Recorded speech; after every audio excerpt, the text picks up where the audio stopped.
Now on Indianapolis This Week, the final month of the election, the Senate race in a dead heat. Do Democrats still have a chance of winning the governor's race? And the fallout from the presidential debate. Our political insiders tackle it all starting right now.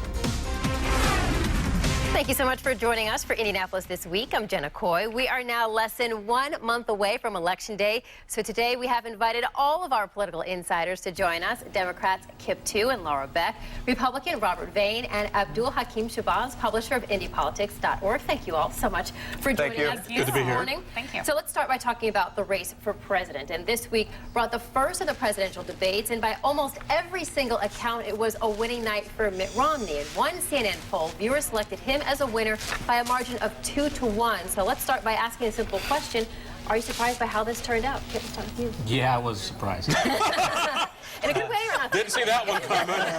The president wasn't on the top of his game. There's no question. I don't think I can get on a panel and spin it any other way. I mean, obviously, all the polls showed the same thing, and I don't think I know anybody who said he did the best job he's ever done on television. So, you know, it remains to be seen. I haven't seen any polling after the debate yet as whether there's any fallout or not. But on Friday we had excellent job numbers, probably the best that we've had since he's been president. In fact, the unemployment rate dropped below what it was when he took office, and so I think that it's a great sign for him. It's a great sign for the country, first of all, of course, but it's also a great sign for his re-election because he's been saying we need to move forward. He's been saying that the economy's starting to take hold, and there's some real evidence of it. Anyone else surprised?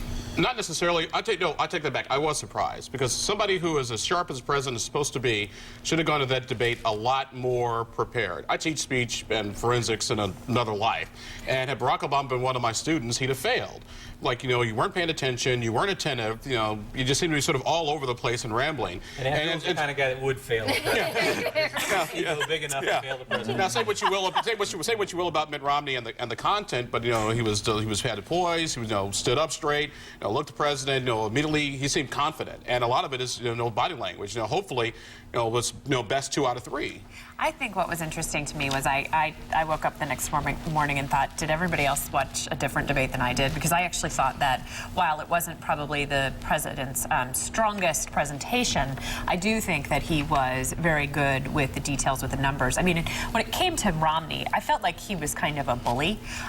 He was so aggressive, and I mean, telling the moderator you're going to fire him and then ultimately kill Big Bird in the process probably wasn't the best thing that he could have done. It made me long for the days of George Bush nuclear and strategery on those points. But at the same time, I just think Romney is going to have a really hard time connecting with the average person, and I don't think the debate really is going to help him do that. Do you agree with that, Robert, or do you think this performance is enough to boost Romney in the polls, even into the lead? I don't agree. I'm sorry. With Miss Laura. I agree completely with Democrat Kip Tu.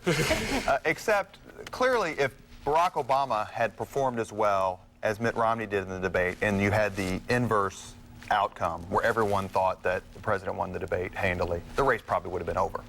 So this really gives the Romney campaign some real life, and that's going to show in some grassroots organizing. It's going to especially show in the money. Regarding the jobs numbers that came out Friday, in 2008, Barack Obama traveled around the country, forcefully convinced people that this is the worst economy since the Great Depression. After 4 years of his presidency, you have an additional $5 trillion in debt.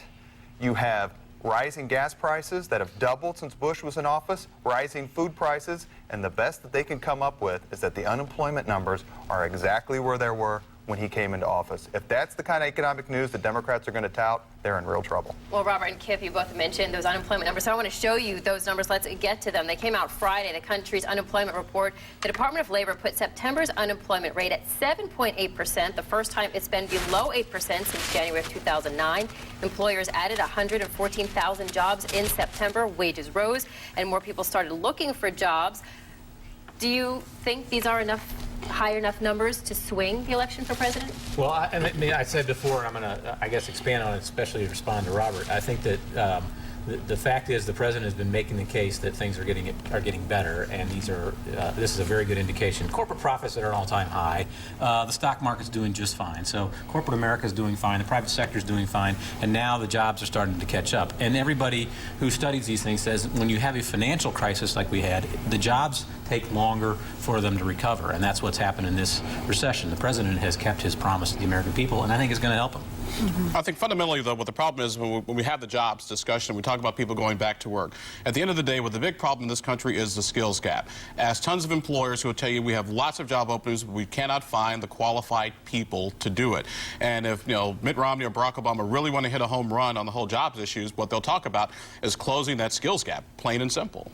And I think if you look at even the debate performance and even the debate in perspective, Mitt Romney had a really, really bad couple of weeks leading up to the debate. And so I think had he had a terrible night, which I don't think he was going to anyway, you would have seen even more folks really, really clamoring for him to step down. But I think right now this was a bounce he really needed, but I don't think it's going to be enough. But back to the job numbers, do you think those, some people might be warranted in complaining that those numbers aren't really accurate, that the unemployment rate might be higher because well, it doesn't account for people who aren't looking for jobs?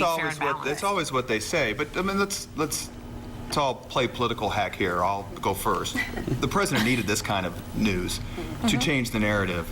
But I'll quote the Vice President of the United States, Joe Biden. The middle class has been buried the last 4 years. It's exactly what he said. And the middle class has been buried. And to the extent that these numbers come out, it's going to be too little, too late. This may just be the thing that people turn to Mitt Romney for to say, fix our economy. So he went from political hack to spin artist there for a moment. What's the difference?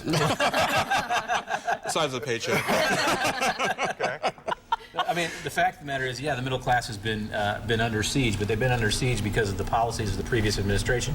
And the question for this campaign is, and the central question of this campaign is, do we want to go back to the Bush years where we're losing 800,000 jobs a month, or do we want to move forward as this president has taken us? And that's what it's going to come down to, and I like our chances. Fundamentally, the question is going to be not so much is the country in a better place than it was 4 years ago, is will the country be better off 4 years from now?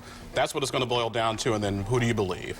When Mitt Romney tells you that I feel your pain, it's really, really hard for the average person to connect with him, and I think at the end of the day, that's really where it's going to make an impact too. All right, so of course they're going to debate a couple more times. What does the president need to do to change his image? Pay attention, show up, do a decent job. Don't take Sudafed. But very quickly, remember the history. Very quickly, remember the history of the debates. Historically, the American people have watched the first debate, form their opinion, and not watched the last debate. That's especially true in 1960, the Kennedy debate, the one that he did so well. More people watched that. The ones that Nixon did well, they didn't watch. Big audience for the first debate. The president has to hope that more people turn in for the next ones, and then the president has to hope that everyone skips the vice presidential debate. I think that's going to be a good one. I saw a news report today that said sometimes the second and third debate are more people tune in. So what the president has to do, I think, it's town hall format. It's a different format. We're going to have a different moderator, and I think that will make a difference. They'll be in front of real people asking him questions.